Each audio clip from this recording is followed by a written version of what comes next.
بسم الله الرحمن الرحیم. الحمد لله الصلاة والسلام علی رسول الله. اما بعد،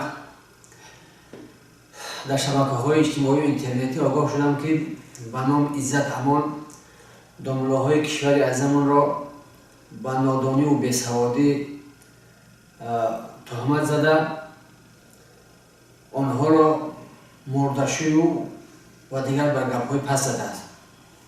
آیا عزت امان که خود را با سواد دانا میگیرد که از چند دولت دیپلم گرفتم، از ایران و از دیگر دولت ها نام گرفته گپ میزند، یگان بار حدیث پیامبر صلی الله علیه و آله را نخوانده است که علیه السلام میفرماید العلماء ورثة الانبیاء، عالمان وارثان پیامبرانند.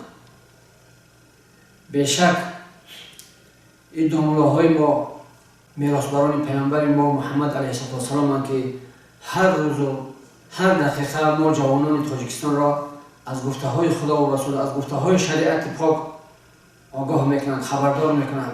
لیک عزت امان که خود را عالم و دانا و خود را با سواد میگیرد، خارج از کشور ایستاده به ملت خود، به دولت خود سنگ میزند. امروزها باز عالمان ما را جاهل و مرده‌شو گفته مسخره بازی میکند.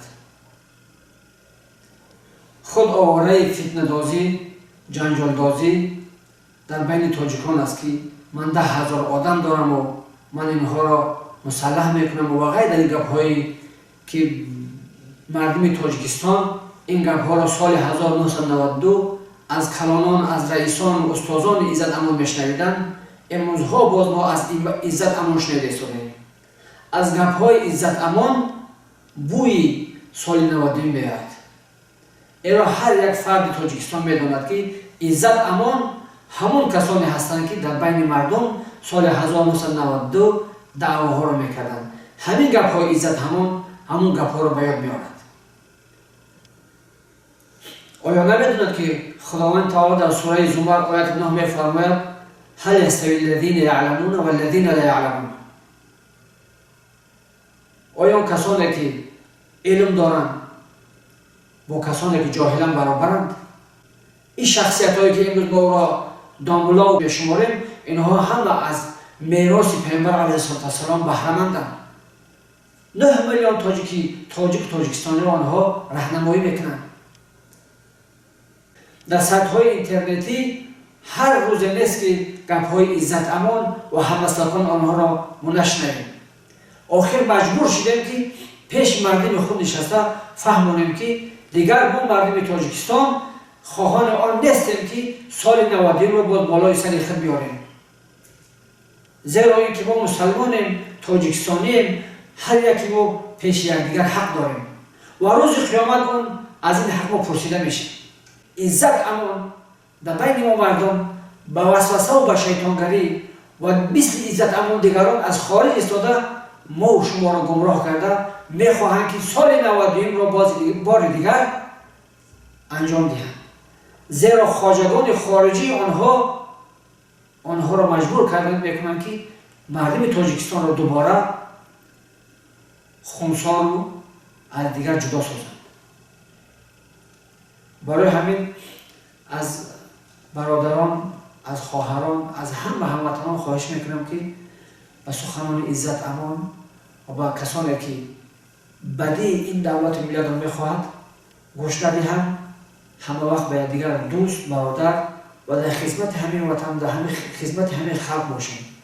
هیچ وقت به گپ ما گوش ندهیم، زیرا آنها بدی ما و شما را میخواهند.